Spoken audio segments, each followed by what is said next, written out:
request all the guests to take their seats.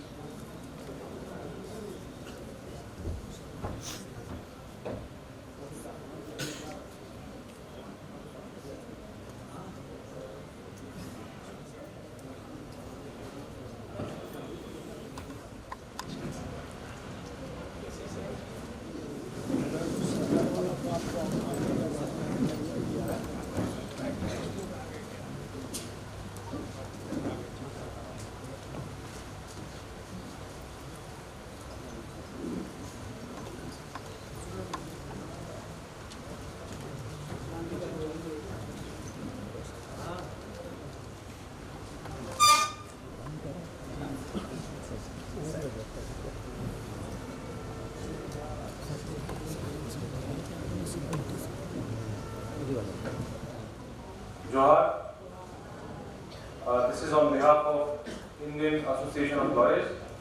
Indeed, it's a very good day for us since we are celebrating the celebration of life and legacy of Honorable Mr. Justice M.Y. Eqbal, former judge of Honorable Supreme Court of India. I would like to request Shobha Lakra to escort our Honorable Mr. Justice Sandeep Mehta to stage.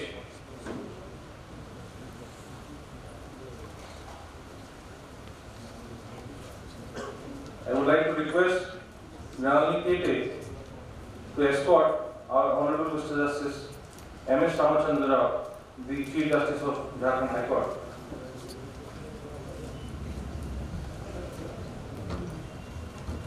I request Azam to escort Honorable Mr. Justice S.N. Prasad, Judge, Jharkhand High Court.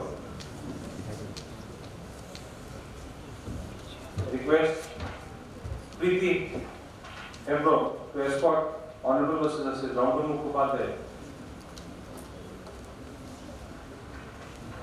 I request Amit Sinha to escort Honorable Mr. Justice Anil Kumar Chaudhary.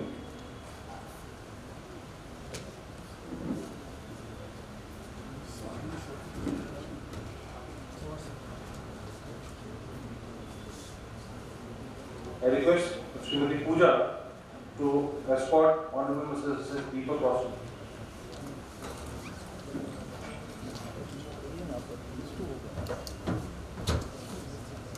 I request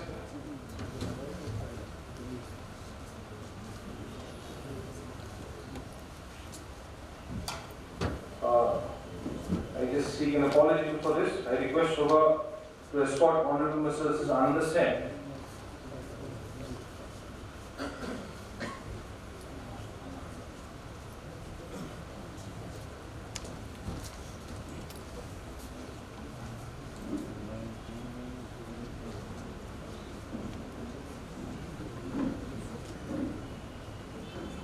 I request Amanat Khan to escort Honorable Mr. Justice Naveen Kumar.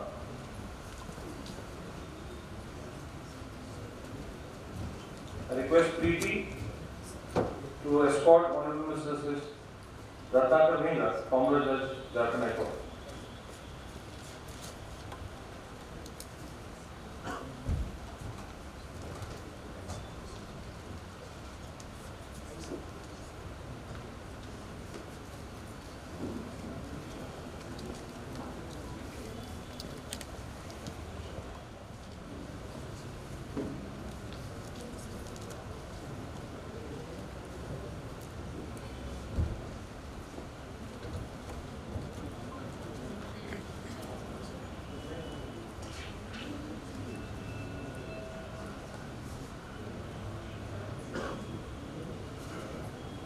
I request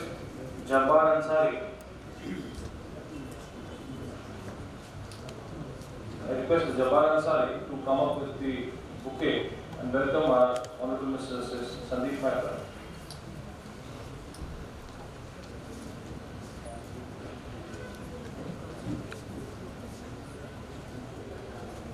जी सामने photo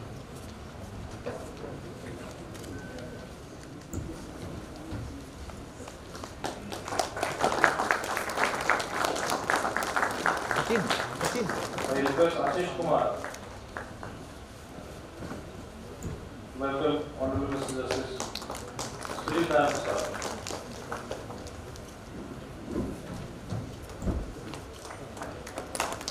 I request Eqbal sir. Welcome Honorable Mr. Justice Hon'ble.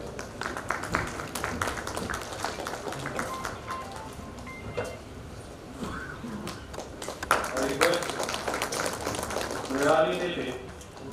welcome Honorable Mr. Hon'ble.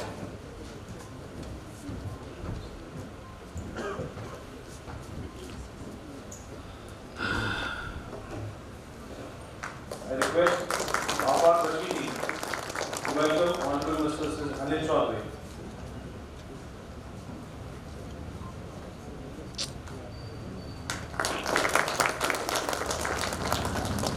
I request Preeti to welcome Honorable Mr. Kumar.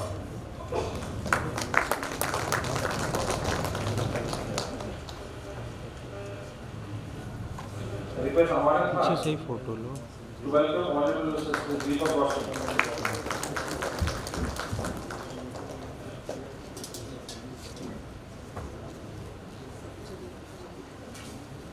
I request Amit Sinha to welcome Honorable Mr.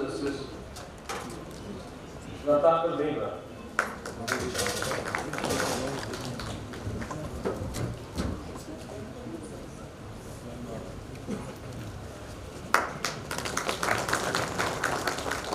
I request Yogendra Prasad sir to welcome our General Secretary Y.S. Goel.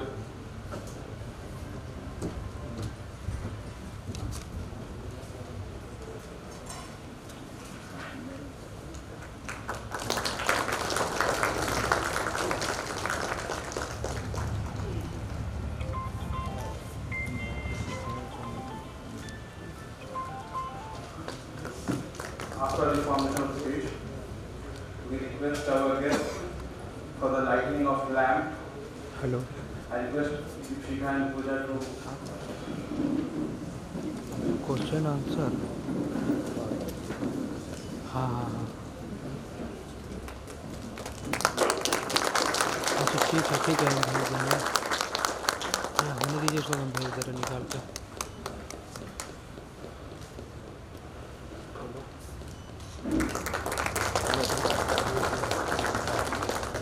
All कर दे रहे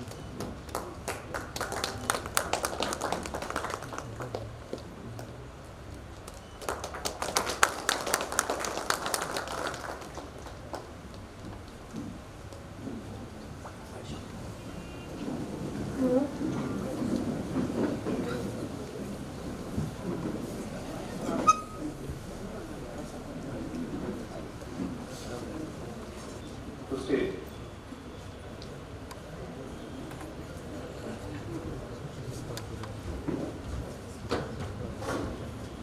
I request Mr. Yogendra Prasad for the recitation of the preamble of the Constitution of India. Some of the state and recite.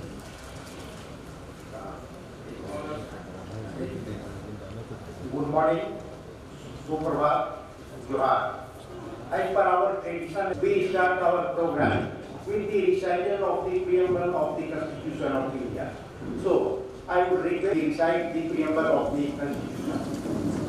Having solemnly resolved to constitute India into a sovereign, socialist, secular, democratic republic, and to secure to all its citizens justice, social, economic, and political liberty of thought, expression, belief, faith, and worship, equality of status, and of opportunity,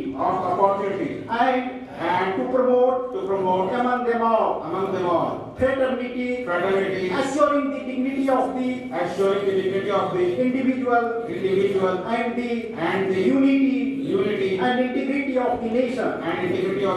In our Constituent Assembly,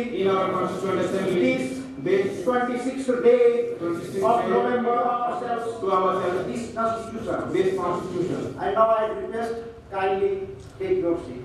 Thank you. Before we go for welcome speech, I would like to request Father Principal, Father Robert T. Kujur, Principal Xavier's College, Ranchi, to give his address on the point which is indicated to us previously also about the expanding personal liberty under the Constitution of India. Father Principal. Honorable Mr. Justice Sandeep Mehta, Judge, Supreme Court of India, Honorable Mr. Chief Justice M.S. Ramachandra Rao,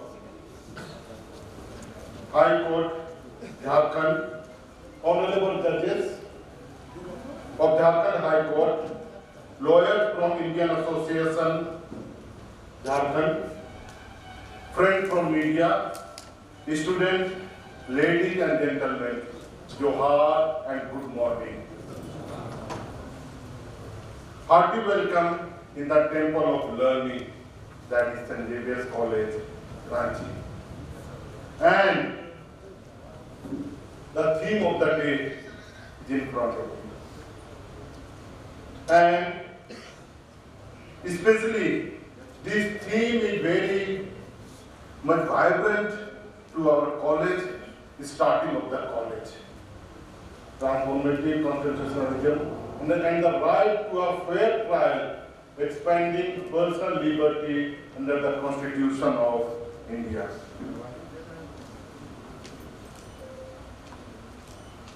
Respected dignitaries, the St. Xavier's College was started on 3rd of July 1944. Ever since 1899 and pre-independence era, when a number of secondary schools came into existence in Ranchi, the society felt the need of starting a college. Our St. Joseph's School, High School was started in 1887. And the need was felt. Now the question, why? Our Christian missionaries started coming to Jharkhand, South Chhatanagpur or Bihar. And among them, one named Father Conte Levens, he came in 1885, 15 March. He went to Torpa, he stayed in the police station, and one of his government police officer, he told Father Levens, Father Levens, really want to help, gospel will not work. Understand their problems and help them. And he told the biggest problem was the land issue. Lands were grabbed. So he said, help them in the court cases. And Father was determined. He came back, learned about the law, contacted the lawyers in Tharpakna, and he started helping them. He went to Calcutta also at that time. And then people realized. Second thing he told, they have the black magic. Improve their faith, then you will see. And that worked. And finally he realized we have to educate them. And slowly they started making the school. Another person, Father John Baptist Hoffman, was a German. He realized the problems of the people of this area. And for the tribal, he managed to get Chhatanagpur Tenancy Act, and because of which non-tribals are safe. Second thing, for the economic development, he started Chhatanagpur Credit Cooperative Society. And today, what I feel, whatever we are, because of the hard work, their vision of the missionaries, because of the education. And in that line, St. Xavier's College was started with a vision to create a society of intellectually competent, spiritually inspired, morally upright, and socially committed, with 4 core values: academic excellence, integral formation, social responsibility, ecological consciousness. And coming upon the theme, constitutionalism as a process unfolds itself, and it has been found that over the last 25 years, many sections of the society, like poor, women, Adivasis, and Dalit, have been left out. The ideals of liberty, equality, and justice still remain a distant dream for them.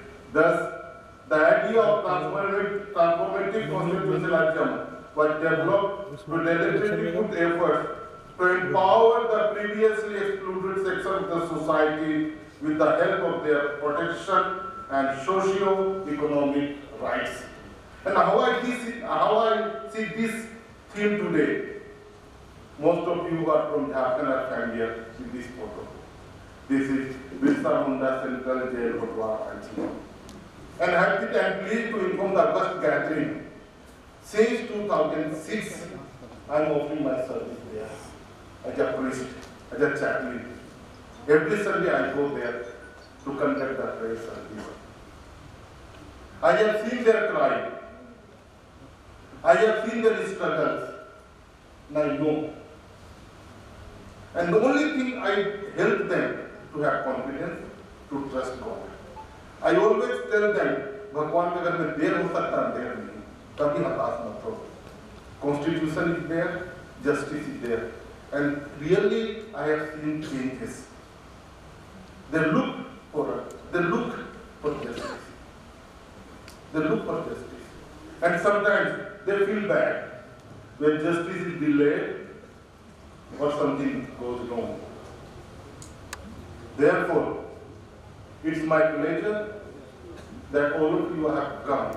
It's a blessing for the college. And we try to teach the students to fight for justice, equality, and especially to protect the Constitution.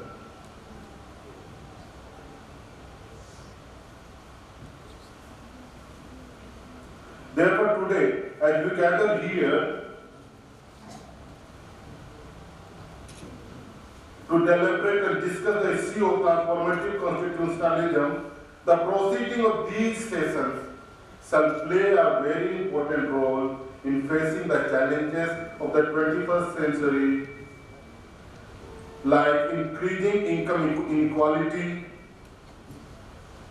due to process of liberalization, artificial intelligence, and disruptive technology and threat to cyber crimes. Thank you so much for your presence. Thank you so much.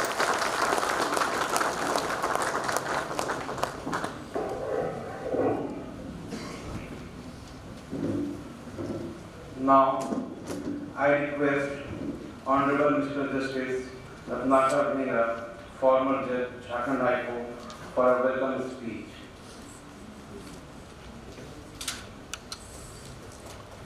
कैसा press वाला है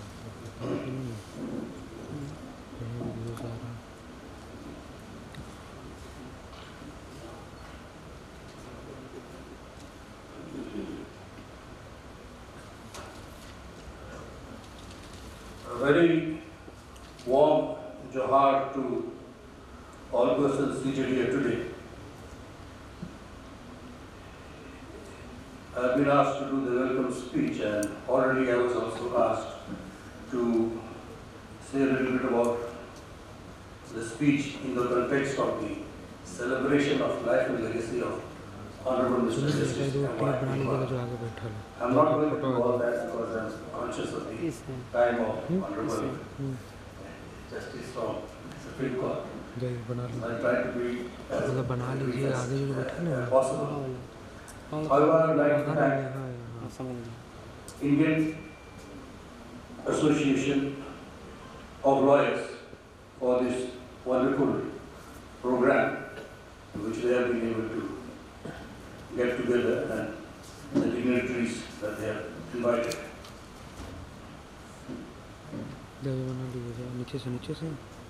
A very warm johar and welcome to Honorable Mr. Justice Sandeep Mehta, Judge Supreme Court of India. Equally, a welcome and a warm johar to the Chief Justice of the Jharkhand High Court, Shri M.S. Ramachandra Rao, including welcome to all other honorable judges of the Jharkhand High Court.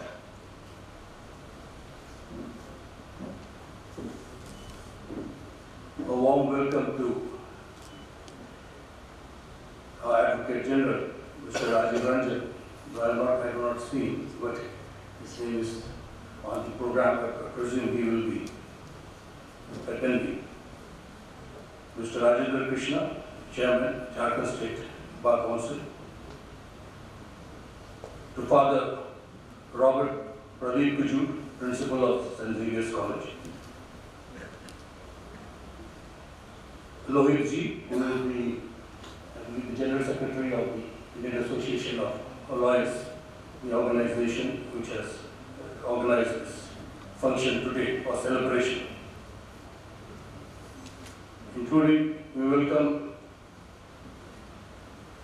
any other government officials who may be present, also from the police and their personnel also, teachers of the college, student, press, and all others present.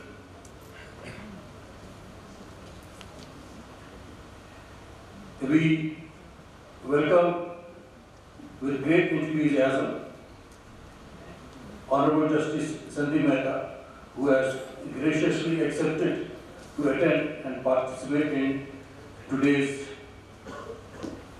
celebration of life and legacy of Honorable Mr. Justice Eqbal, and the theme of today,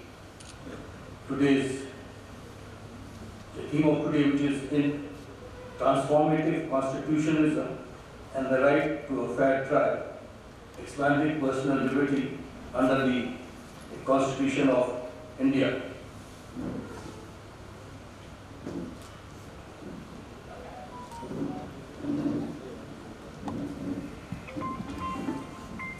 Regarding when I looked at the invitation card that was given to me, Okay. it had two parts to it, I felt. One was celebrating life and legacy of Honorable Justice Eqbal, and the theme was fully loaded. It has almost 3 topics into it. We have to somehow weigh all of that together. Transformative, constitutional, and the right to a fair trial, expanding personal liberty under the Constitution of India. I sincerely felt that maybe this was a meeting or celebration of this time was long overdue, and I'm happy that it has been undertaken. However, I also sincerely expected more near or dear persons more familiar with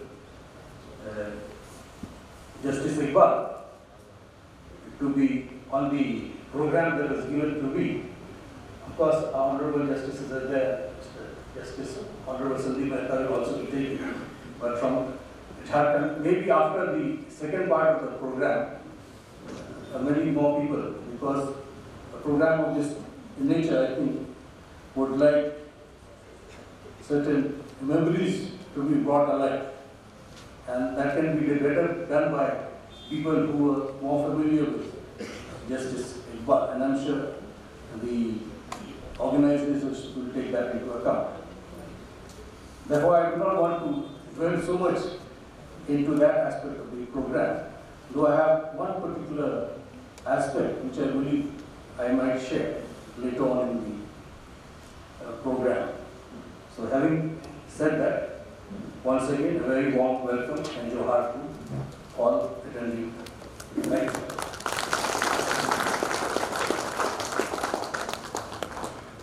Now I request Mr. A.K. Rashidi sir, General Secretary, Indian Association of Lawyers, for the introduction to the program.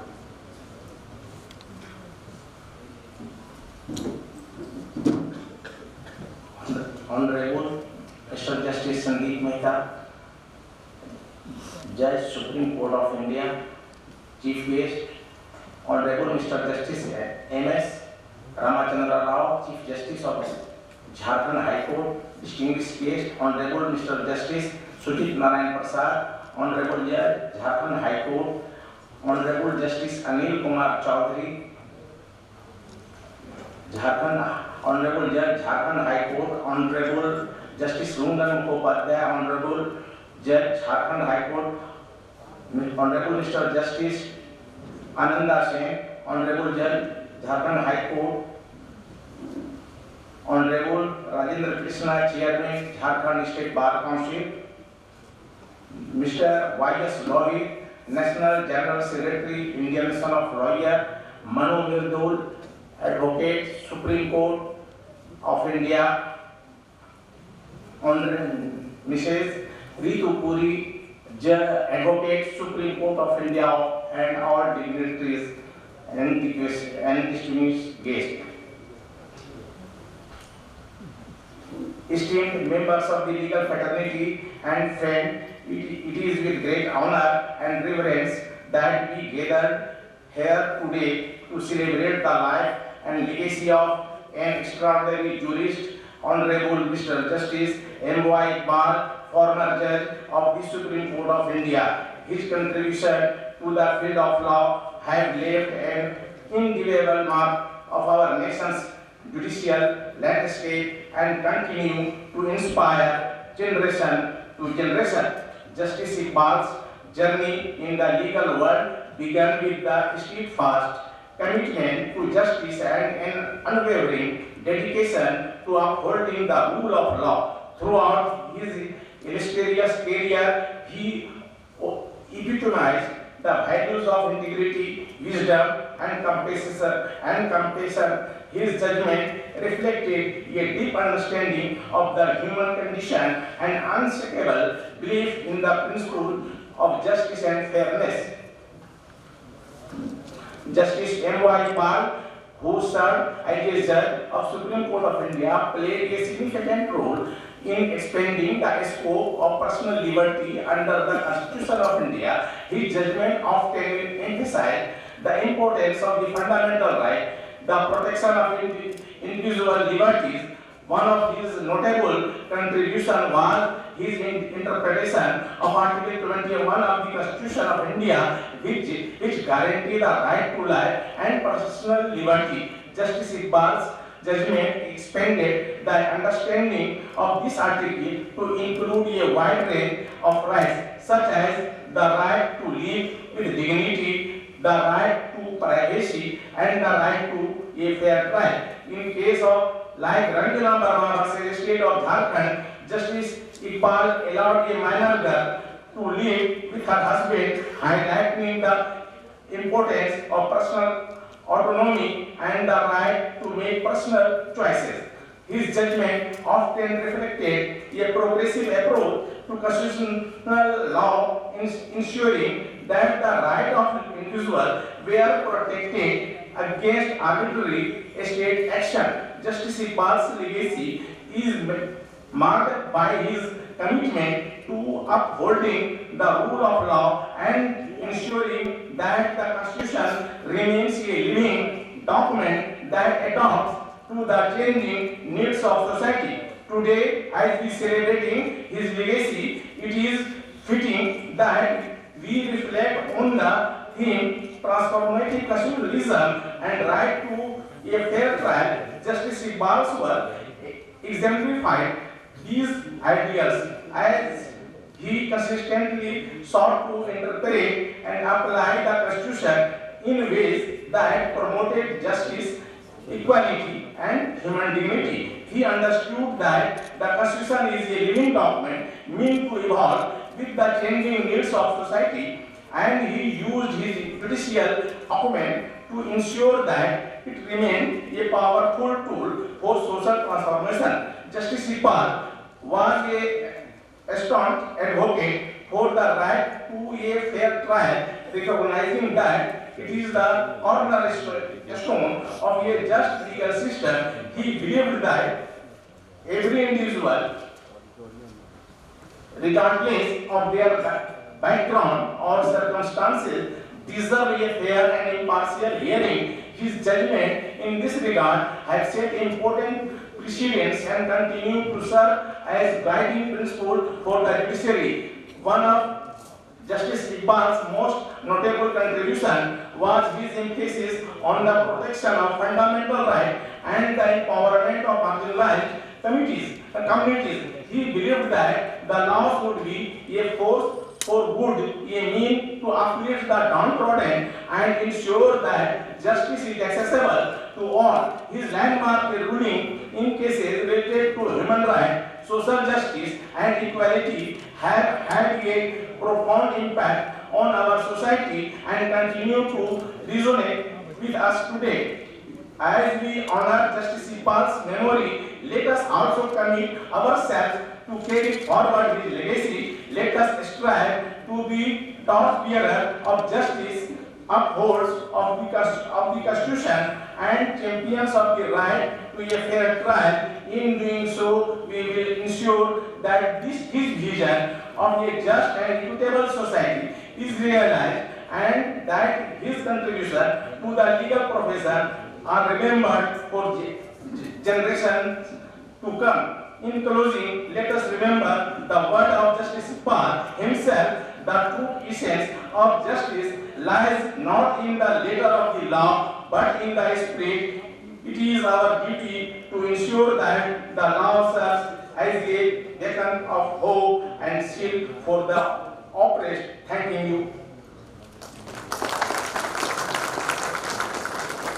Thank you so much, sir. Thank you for your words. I just point out a date, 11 January 1963. A person who birth eminent personality. We do usually in the court corridors say a person with a simple life, intellectual mind, and really a very soft-hearted person. Honorable Mrs. Justice Sandeep Mehta, Judge, Supreme Court of India. I would like to call upon Honorable Mrs. Sandeep Mehta for his address to this august gathering.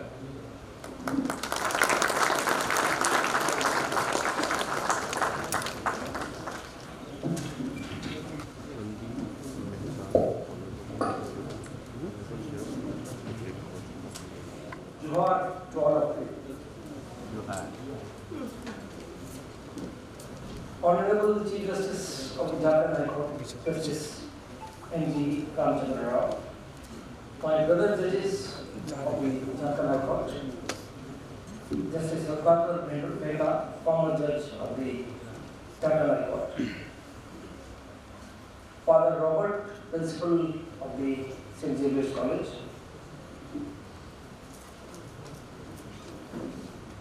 Registrar General, Shri Rashidi, General Secretary of the Indian Institution of Lawyers, Shri Y.S. Logit, General Secretary of the Indian Institution of Lawyers, Shri Rajendra Krishna, Chairperson of the Bar Council of Jharkhand, Shri Manojul Advocate from Delhi, faculty members of the St. Xavier's College,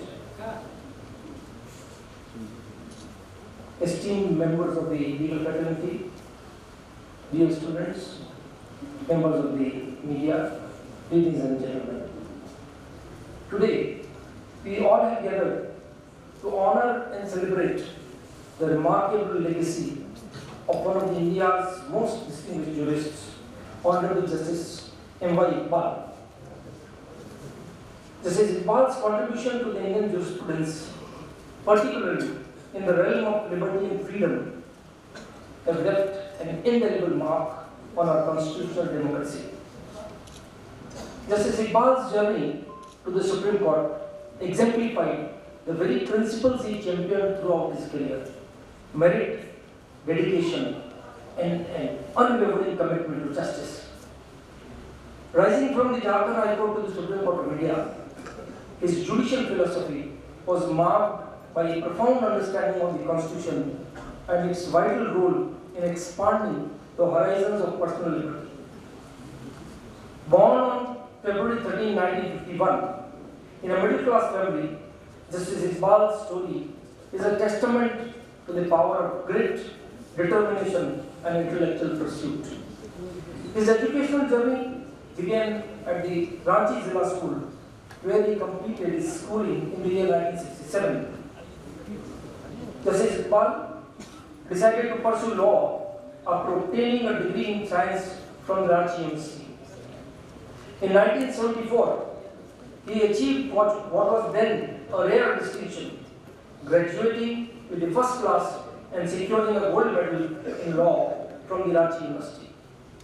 This academic excellence was just the beginning of a journey that would lead him to the highest court of our land. In 1975, as a young advocate specializing in civil matters, Justice Eqbal embarked on his legal career. His sharp intellect and profound understanding of law quickly earned him recognition.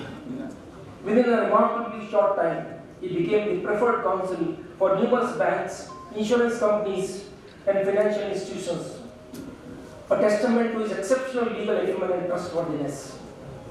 On May 9, 1996, Justice Eqbal's dedication to law was recognized with his elevation to the bench as a judge of the Patna High Court.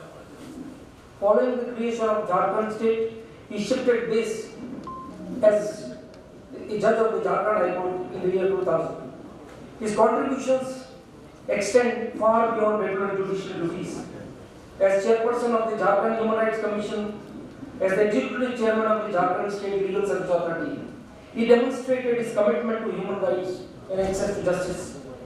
In the year 2003, Justice Eqbal was nominated by the then Chief Justice of India, Justice B.N. Khare, as one of the members of the Ravi and Vyas Water Tribunal to deal with the water disputes amongst Punjab and Haryana and Rajasthan. He also held the post of chairman of the Jharkhand Human Rights Commission. His elevation as the Chief Justice of the Madras High Court in the year 2010 was another milestone in his illustrious career. But the pinnacle was yet to come. On December 24, 2012, Justice Eqbal was elevated to the Supreme Court of India, where he served with distinction until his superannuation on February 12, 2016. Ladies and gentlemen, what sets Justice Eqbal apart is not just his judicial acumen, but his methodical and incisive approach to law. His judgments span the entire spectrum of jurisprudence, from administrative and constitutional law to civil procedure, criminal law, labor laws, and personal laws. Each judgment delivered by Justice Eqbal reflects his unwavering commitment to justice and his deep understanding of law's role in society. His legacy extends beyond his judgments. As a judge in charge of the Judicial Academy Jharkhand, he shaped the next generation of legal minds. His numerous papers on various aspects of law continue to guide and inspire legal scholars and practitioners. As we reflect on 75 years of our Constitution, we see in Justice Eqbal's jurisprudence a mirror of how our constitutional values have evolved with changing times. His landmark judgments, particularly in the realm of personal liberty and fair trial rights, demonstrate how the Constitution adapts to meet the needs and aspirations of a dynamic society. The 2006 Ranjana Verma case, where he championed women's rights to personal liberty, stands as a testament to his progressive interpretation of constitutional principles.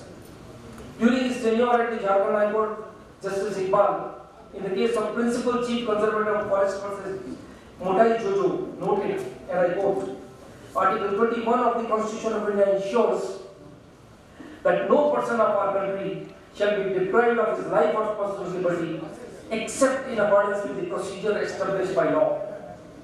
Today, looking back and basing on various constitutional pronouncements, one has to accept that now it is a well-known and well-recognized canon of law that the right to live enshrined under Article 21 also includes the right to live decently, and in this right, in turn, includes the right to live with dignity and honor. When the state or its officers go on a rampage and even partially damage or destroys a person's habitat, the elementary concept of the right to life lies strewn on the ground in the millions of broken fragments, crying out loud to the world that here lies the Constitution and its ideals which we refuse to honor, a moment of shame and agony for the guardians and protectors of law, unquote. Friends, we have seen in the recent past the demonic sword of the administrative authorities demolishing the habitat of human beings, which has been taken up by the Supreme Court.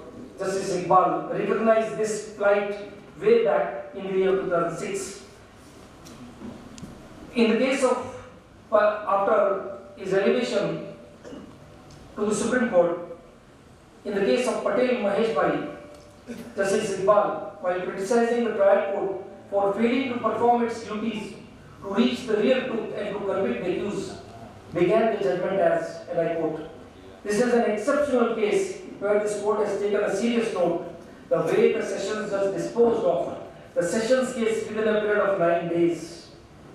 He further noted, the courts are expected to perform its duties and functions effectively and true to the spirit with which the courts are sacredly entrusted, with the dignity and authority, and an alert judge actively participating in the court proceedings with a firm grip on courts enables the trial smoothly to reach at the truth. The courts have to ensure that the accused persons are punished and that the might or authority of the state is not used to shield themselves or their men. It should be ensured that they do not wield such powers which, under the Constitution, have to be held only in trust for the public and the society at large. If deficiency in investigation or prosecution is visible or can be perceived by lifting the veil, trying to hide the realities or covering the obvious deficiencies, the courts have to deal with the same with an iron hand, appropriately within the framework of law. It is as much the duty of the prosecutor as of the court to ensure that the full and material facts are brought on record so that there might not be miscarriage of justice. In the case of state of Tamil Nadu versus Naiva, Justice Eqbal observed, personal liberty is one of the most cherished freedoms, perhaps more important than the other freedoms guaranteed under the Constitution. It was for this reason that the founding fathers enacted the safeguards in Article 22 in the Constitution so as to limit the power of the state to detain a person without trial, which may otherwise pass the test of Article 21 by humanizing the harsh authority over individual liberty. In a democracy governed by the rule of law, the drastic power to detain a person without trial for security of the state and maintenance of public order must be strictly construed. However, where individual liberty comes into conflict with an interest of the security of the state or public order, then the liberty of the individual must give way to the larger interest of the nation. While hearing a case of 2 acid attack survivors in the case of Parivartan Kendra, Justice Eqbal directed all the states and union territories to include acid attack victims in the disability list. On a similar footing, in the case of Tekan alias Tekaram, Justice Eqbal directed all the states and the union territories to formulate a uniform scheme to compensate the physically handicapped victims of rape or sexual exploitation. He noted, indisputably, no amount of money can restore the dignity and confidence that the accused took away from the victim. No amount of money can erase the trauma and grief of the victim sufferers. This aid can be crucial with the aftermath of the crime. Justice Iqbal's judgments are testament to the humanitarian, empathetical, and visionary approach of the legend. As we remember this great jewels today, let us commit ourselves to carry forward his vision of transformative constitutionalism, one that sees the Constitution not just as a charter of government, but as a mandate for the social justice and human dignity. The concept of transformative constitutionalism that we celebrate today found a true champion in Justice Eqbal. The Constitution of India was adopted by the Constituent Assembly on November 26, 1949. It was conceived, drafted, debated, negotiated and adopted over 3 years entirely by our forefathers, and we can take justifiable pride in this. We all know that the Indian Constitution is an organic, living document, and all the provisions of the Indian Constitution are full of life. It is a supreme document of the society. It lays down the fundamental principles as well as the rules of governance for the Indian society. It lays down the goals and the aspirations of the people of India as reflected in the preamble. It can be compared to the grand norm of Kelson or the rules of recognition of heart. Thus, it is the ultimate criterion of validity of any other law or executive or individual action in the society. Constitutional scholar Carl Clare coined the term transformative constitutionalism, which signified the long-term project of constitutional enactment, interpretations and enforcement committed to transforming a country's political and social institutions and power relationships in a democratic, participatory and egalitarian direction.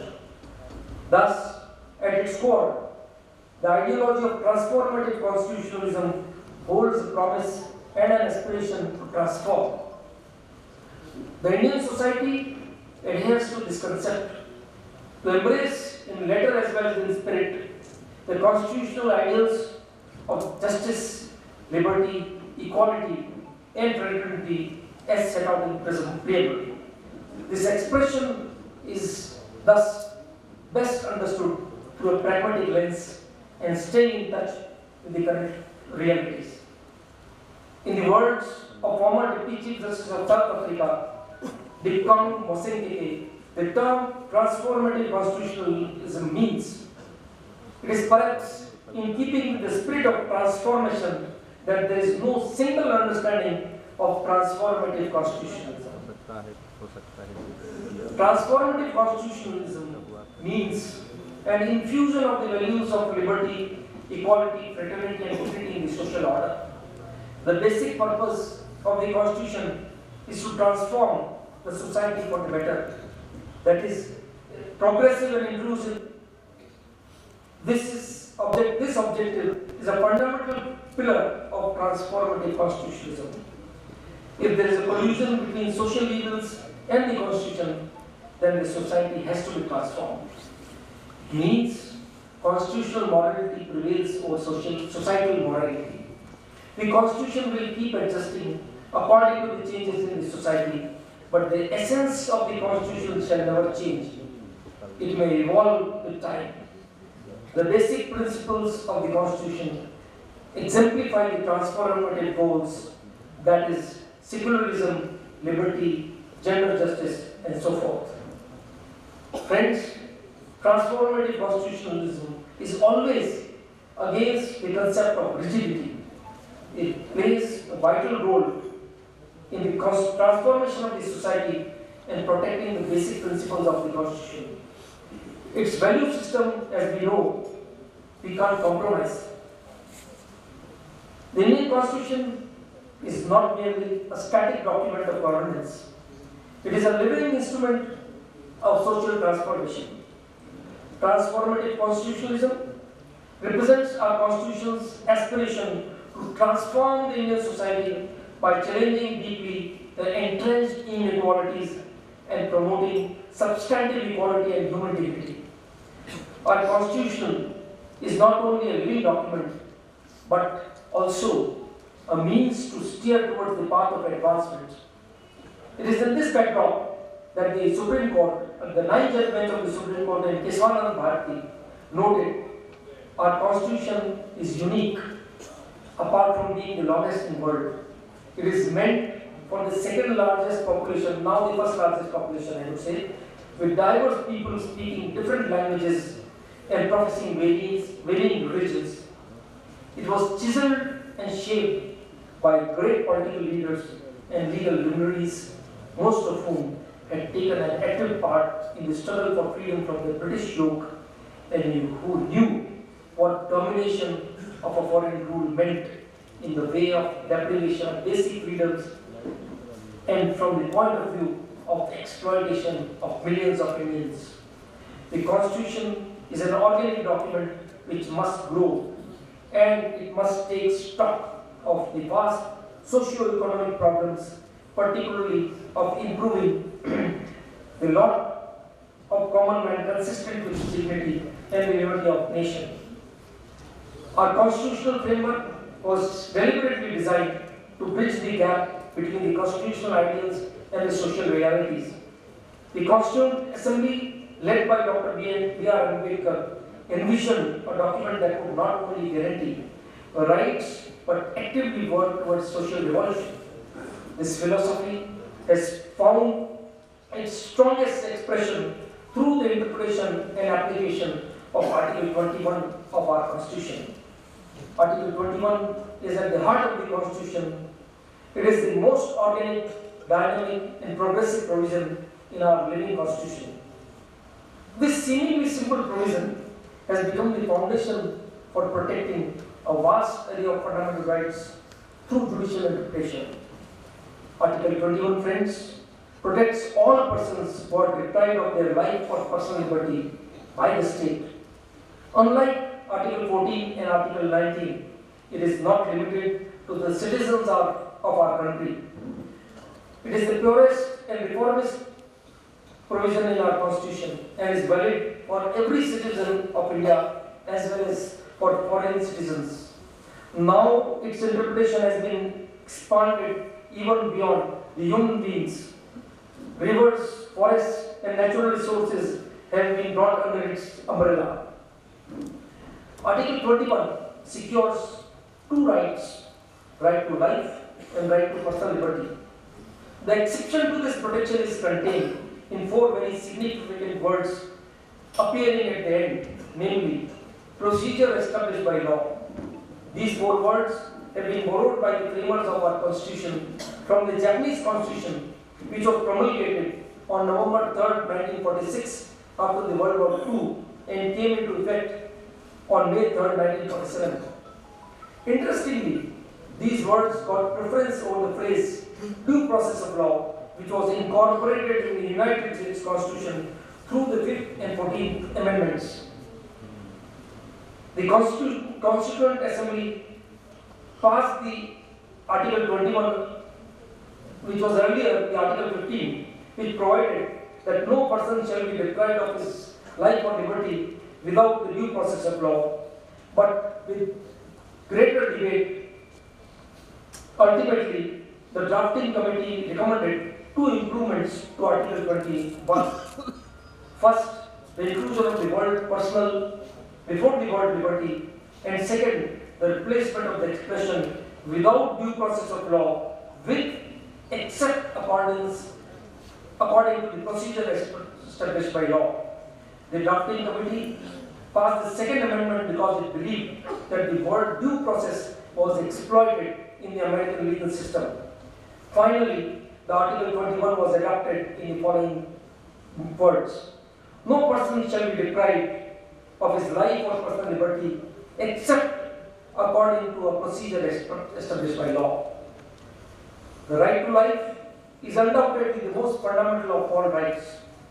All other rights add quality to the life and depend on the pre-existence of life itself for their operation.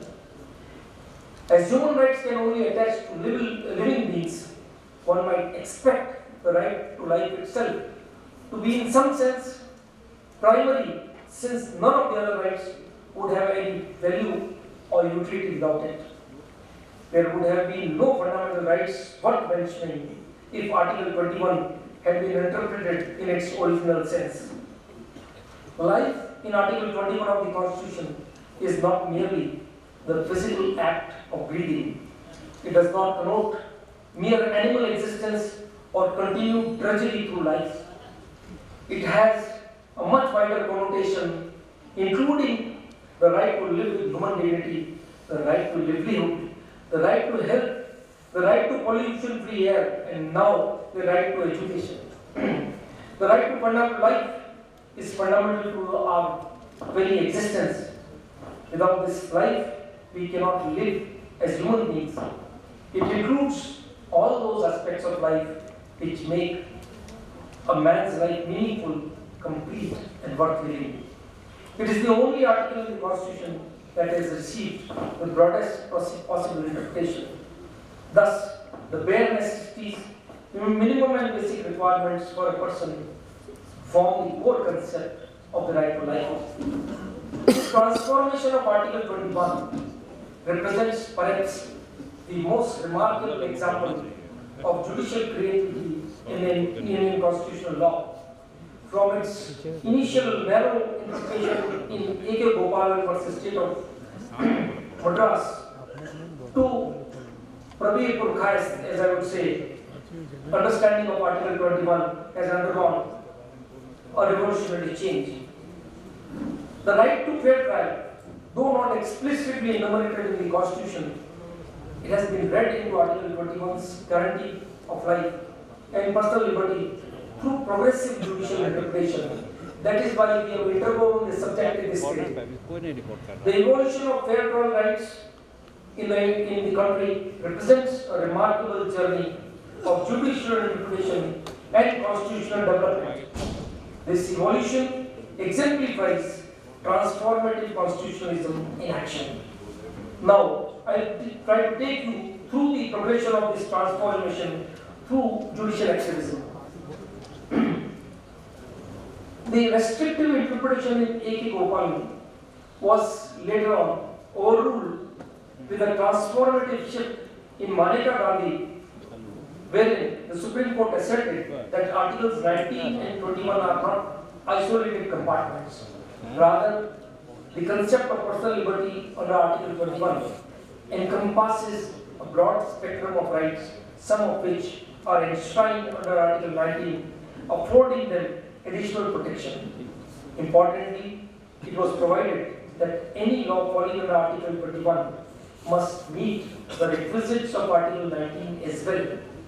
In essence, any procedure under the law leading to the deprivation of life or liberty must not be unfair, unreasonable, or arbitrary. It was held, and I quote, "What is the nature and extent of the protection afforded by this article? What is the meaning of personal liberty? Does it include the right to go abroad so that this right cannot be abridged or taken away except in accordance with the procedure prescribed by law? What is the interrelation between Article 14 and 21? Does Article 21 merely require that there must be semblance of procedure, howsoever arbitrary or fanciful, prescribed by law before a person can be deprived of his personal liberty, or that the procedure must satisfy certain requisites in the sense that it must be fair and reasonable?" It is apparent from the enunciation of these rights that the respect for individual and his capacity for individual volition, which finds expression, there is not a self-fulfilling prophecy. Its purpose is to help the individual to find his own liability, to give expression to his creativity, and to prevent the governmental and other forces from alienating the individual from his creative impulses. Following Maneka Gandhi, in Husainara Khatun, the Supreme Court further expanded the fair trial rights by recognizing the right to speedy trial as an integral part of Article 21. It was observed, we think that even under our Constitution, though speedy trial is not specifically enumerated as a fundamental right, it is implicit in the broad sweep and content of Article 21 as interpreted by this court in Maneka Gandhi. In Madhu Mehta, 1989, the Supreme Court held, it has been emphasized that Article 21 is relevant in all stages. Speedy trial in criminal cases, though may not be a fundamental right, it is implicit in the broad sweep and content of Article 21. Speedy trial is a part of one's fundamental right to life and liberty. Fair trial rights encompass various aspects of criminal procedure. This was held in the famous celebrated judgment of Abdul Rahman Abdullah versus R.S. Rai. While laying down the guidelines for arrest procedure that the police in India must follow to ensure fair trial when arresting, detaining and interrogating a person, in the case of D.K. Basu, the Supreme Court held custodial death is perhaps one of the worst crimes in the civilized society governed by the rule of law. The rights inherent in Articles 21 and 22 of the Constitution require to be zealously and scrupulously protected. We cannot wish away the problem. Any form of torture or cruel, inhuman or degrading treatment would fall within the inhibition of Article 21 of the Constitution of India, whether it occurs during investigation, interrogation or otherwise. In Zahira Habibullah, the court elaborated that a fair trial means a trial where bias or prejudice for or against the accused, witnesses or cause which is being tried is eliminated. Recent developments have further strengthened the fair trial rights. In Muhammad Ali, the court mandated oral hearings in review petitions in death sentence cases, recognizing that procedural fairness takes on heightened importance when fundamental rights are at stake. In the case of Baba Sahib Maruti Kamble, 2018, the Supreme Court held a cumulative effect of all the aforesaid circumstances thus suggest that the special leave petition filed in those cases where death sentence is awarded by the courts below should not be dismissed without giving reasons at least for death sentence. In J. Jayalalitha 2014, the court held fair trial is the main object of criminal procedure and such fairness should not be hampered or threatened in any manner. Fair trial entails the interest of the accused, the victim, and that of the society. So the recent developments which have been now incorporated in the judicial pronouncements are giving equal recognition to the rights of the victim as and at par as are the rights of the accused. In the case of state of Haryana versus Ramnair, it was held that there is no denial of the fact that fair trial is an inseparable facet of Article 21 of the Constitution. Expanding the interpretation to cover the rights of the victim under Article 21 of the Constitution, in the case of Mohammed Firoz, the Supreme Court held, though it is true that equality, justice and liberty is the trinity of fair trial recognized in the administration of justice, it is equally true that such concept of fair trials entails triangulation of interests of the accused, victim and the society at large. In the overzealous approach to protect the rights of the accused, the rights of the victim, who is the most aggrieved, should not be either undermined or neglected. In the case of T.P. Gopalakrishnan, 2022, the court held the concept of double jeopardy can also be understood in terms of Article 21 of the Constitution of India, which states that no person shall be deprived of his life or personal liberty except according to the procedure established by law. In the case of Madhyam Broadcasting Limited, 2023, the court held that an ancillary question that must be answered at this stage is whether the three alleged procedural infractions have to be individually or collectively assessed to decide if the right to fair and reasonable hearing is violated.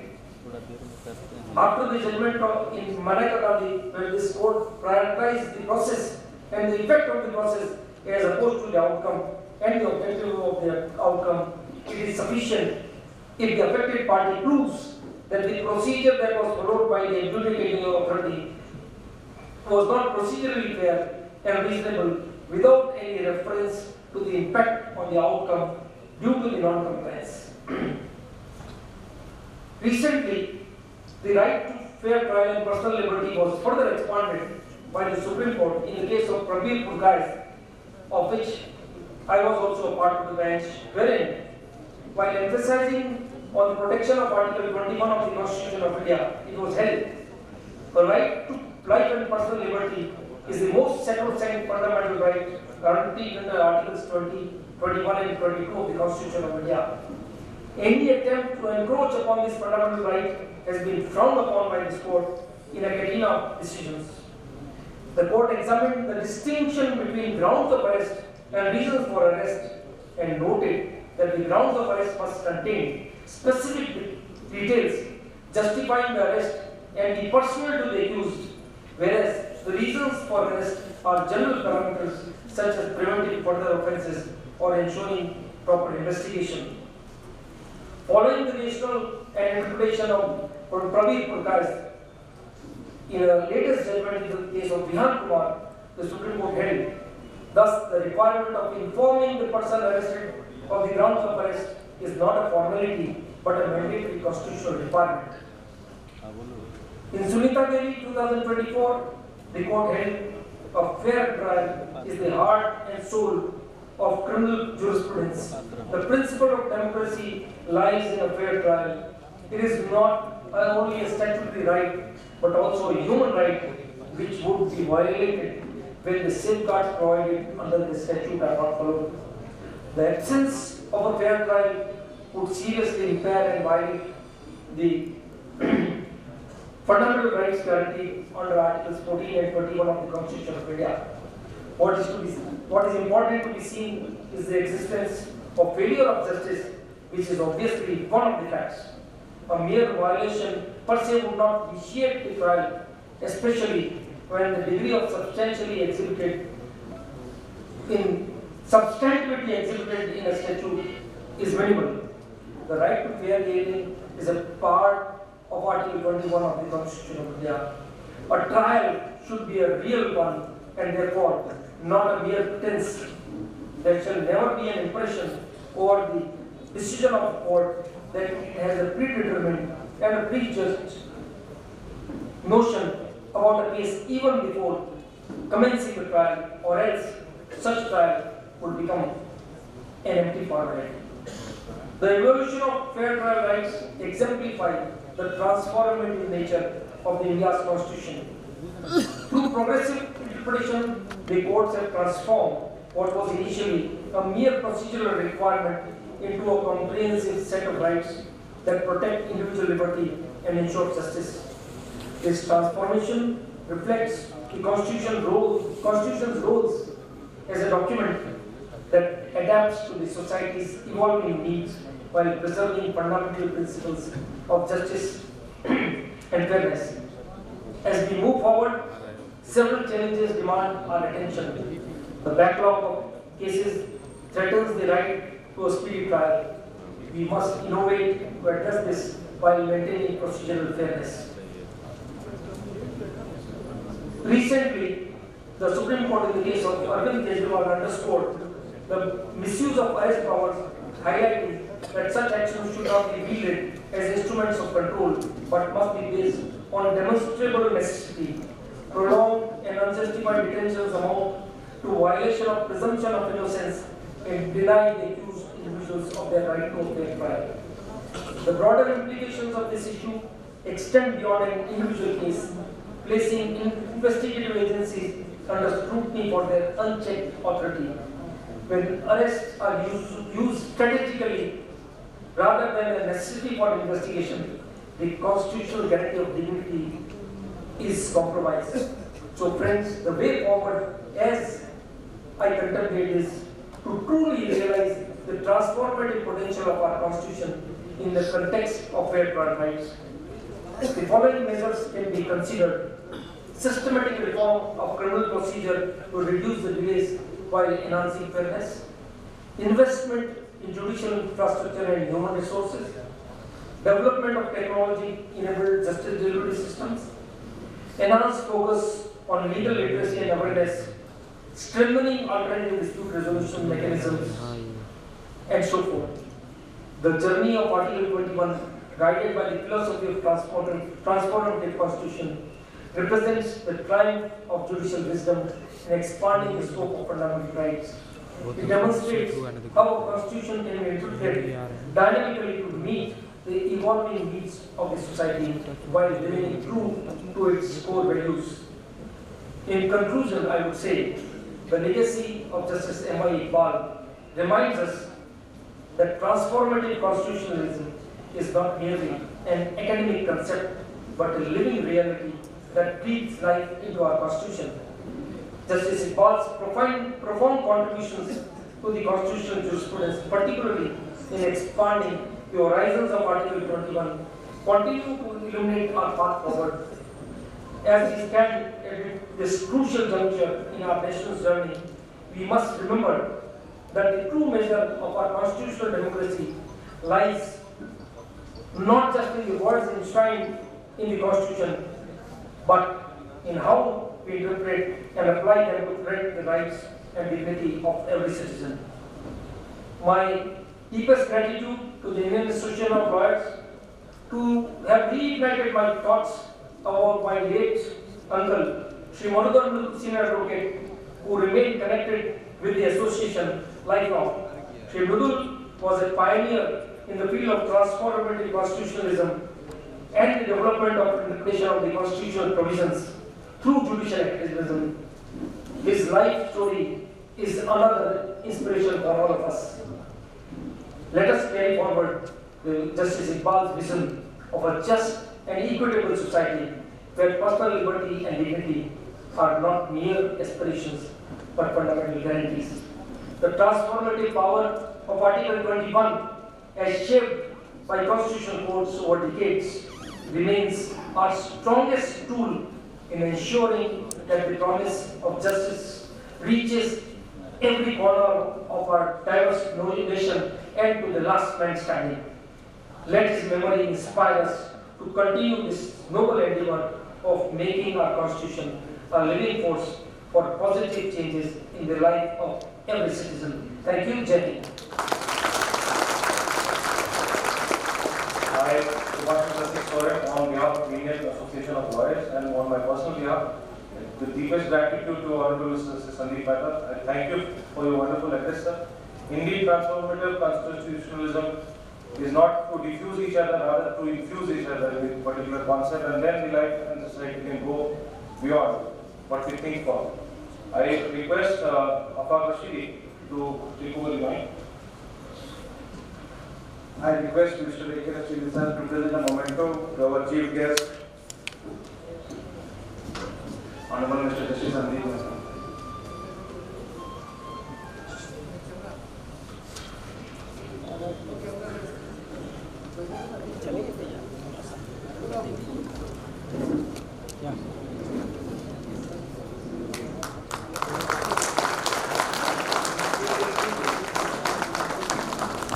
I request Lakshmi Madhav sir to present a memento to our chief Sandeep Mehta sir.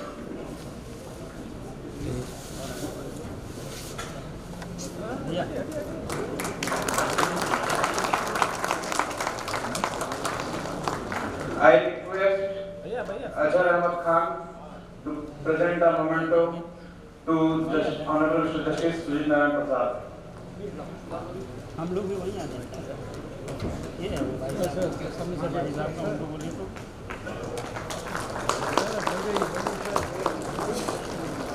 I request Dilip Kumar Mahato sir to present a memento to Honorable Mr. Justice Roman Mukhopadhyay. पीछे से ले जाओ पीछे से बोलिए उनको बोलिए अरे हम भी आ रहे हैं फिर वहीं चल चलते हैं हम लोग क्या करेंगे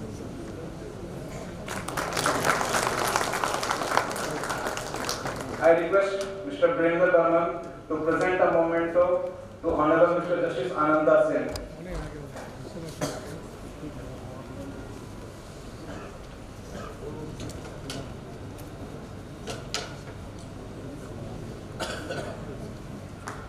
I request Mr. Rajavan Sari to present a memento to Honorable Mr. Justice Anil Kumar Chaudhary. भैया पीछे आ जाइए थोड़ा ओ भैया कैमरामैन पीछे आइए ना सबका खराब हो जाएगा I request Mr. Ranjan Thakur to present a memento to Honorable Mr. Justice Deepak Roshan. I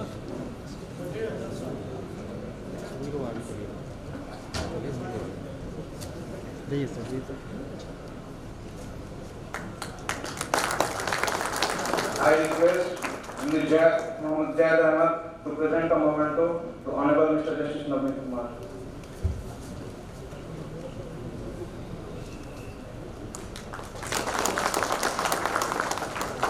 I request Mr. Vaidul Rahman to present a memento to Honorable Mr. Justice Ratnakar Kengra for Madras National Court. Cameraman पीछे आइए ना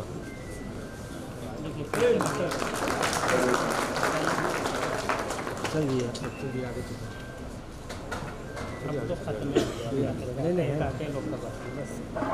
Thank you for this first session of this program. We conclude here, followed by a small tea gathering outside the hall. As request, and we will be continuing after the tea break. Thank you so much.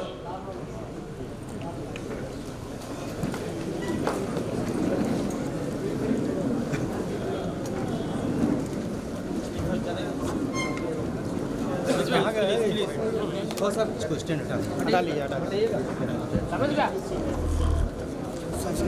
हो गया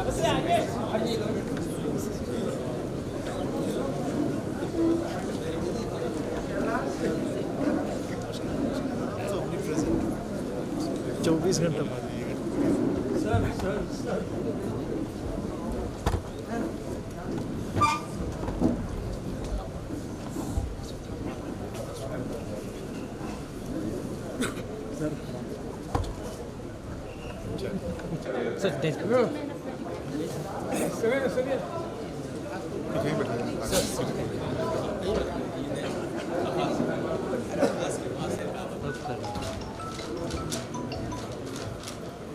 मैं request करूंगा दीपिका से वो designated senior Mrs MM पाल नाम को type करेंगे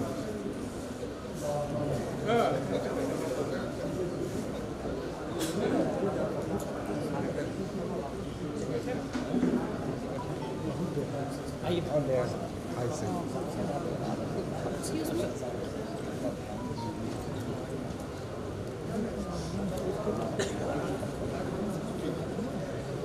मैं रिक्वेस्ट करूंगा सुल्तान खान से कि वो एडवोकेट मुख्तार खान साहब को वो टाइप करें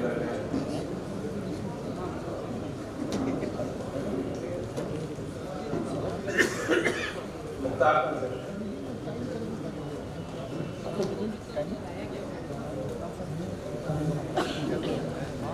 नहीं है हम ला के बैठाएंगे मैं रिक्वेस्ट करूंगा सुल्तान खान से कि वो मिस्टर हसीब जावेद को टाइप करें हसीब जावेद साहब को लेकर जाएंगे सुल्तान एडवोकेट सुल्तान साहब हसीब जावेद साहब लॉ कॉलेज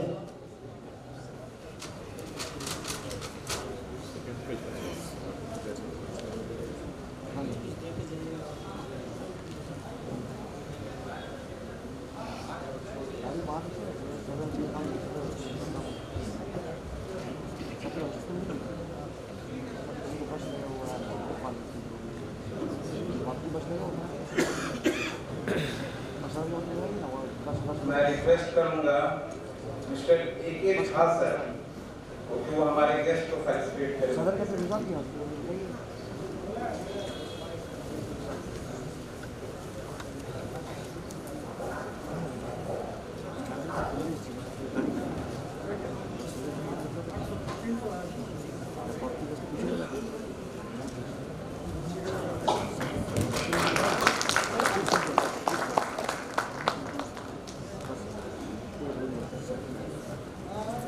मैं रिक्वेस्ट करूंगा शुभाशीष सोरेन सर को कि वो मिस्टर वाई सोरेन साहब को वो बुके लेकर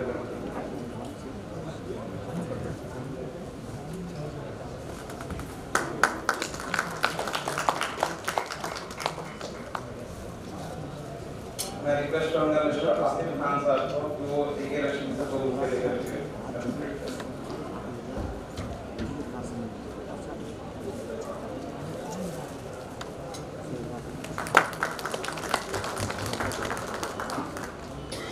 मैं दीपिका से रिक्वेस्ट करूंगा कि वो चेयरमैन या मिस्टर बाल council mister Rajendra Krishna sir को बुके देकर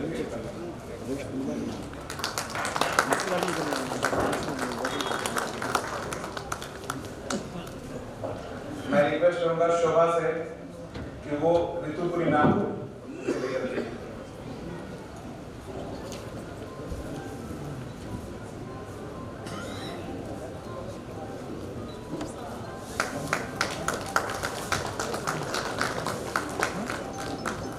मैं रिक्वेस्ट करूंगा मेडमाली से कि वो राजीव शर्मा सर को बुके दे करके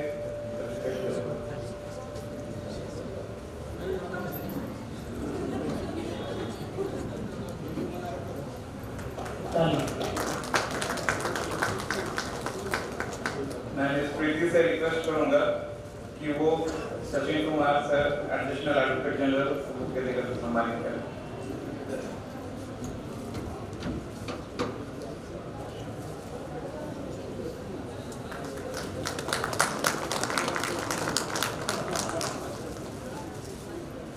मैं आयशा सिद्दीकी से रिक्वेस्ट करूंगा कि वो एमएम पाल मैम को बुके देकर के सम्मानित करें।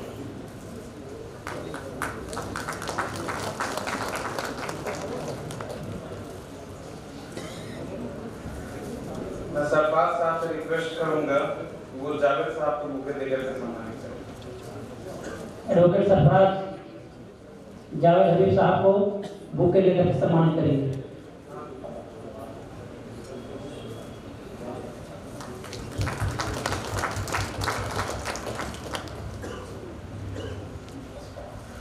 प्रोग्राम को आगे बढ़ाते हुए मैं रिक्वेस्ट करूंगा हमारे chairman Jharkhand state bar council mister Rajendra Krishna sir को कि वो आए और अपना अनुभव इकबाल साहब के साथ था और जो टीम जो हमारा है उसके बारे में कितना परसेंट इकबाल बैटरी रखे बोला सोनी वाला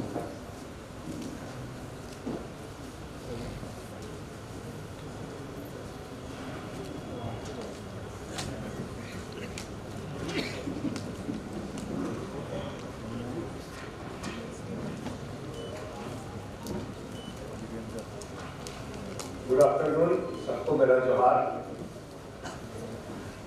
Honorable Justice Ratnakar Dena ji, the former judge of Jharkhand High Court.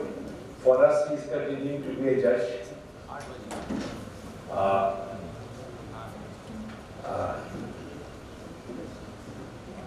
Mr.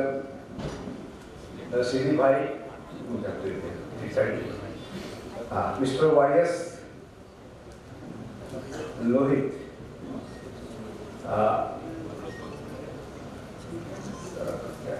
Sir is the General Secretary of Lawyers, Indian Association Lawyers. Mr. Eqbal, as everyone knows about him, he is an honorable member of the Bar Council. He is the active member of this association. Then Mrs. Ritu Puri is also keenly associated with this association which is organizing this function.